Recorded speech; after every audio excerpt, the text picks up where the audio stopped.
and they add a new defensive end, Adrian Clayborn. D-Man, is he the kind of guy that'll step into the starting lineup, or is that going to be a little more versatility on that defensive line? I see him more as versatility, less.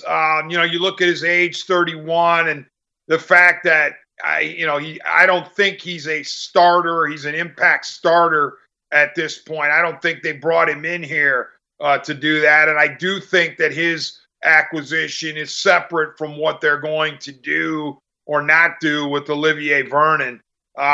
Honestly, Les, when I think of Adrian Clayborn, all I think about is that one glorious game that he had against the Dallas Cowboys in 2017 when he had 6, not 1, not 2, not 3, not 4, not 5, 6 sacks.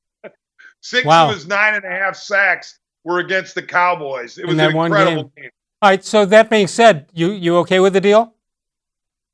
I mean, yeah, any time you can add a pass rusher who's got credentials, it's a good thing. They obviously saw something they liked, or did some Skype interview with them that they liked.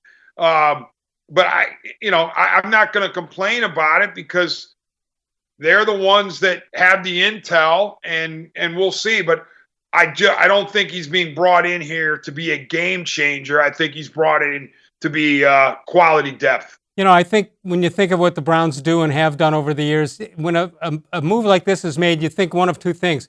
The Browns are really smart, and they found this guy out of nowhere and they fought off any challenge for him. Or the guy didn't get any other offers, and he wanted to come here. And you have to decide which is the case when you get a veteran like this. You're hoping it's a guy who looks at the team and the coaching staff and says, I think we can win with this. But usually being, OIC here, only in Cleveland, makes you think maybe that's not the case. True. And listen, we've said this every time the Browns shuffle through a new front office and a new coaching staff. You can't hold the new staff responsible for OIC. It's not Barry's fault, although some would say Barry had his hand in the 1-31. But as GM, you can't hold Barry responsible for OIC.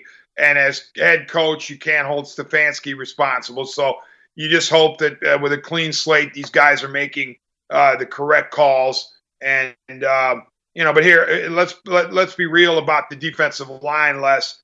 It will rise and fall with number 95, no matter what they bring in or who they bring in.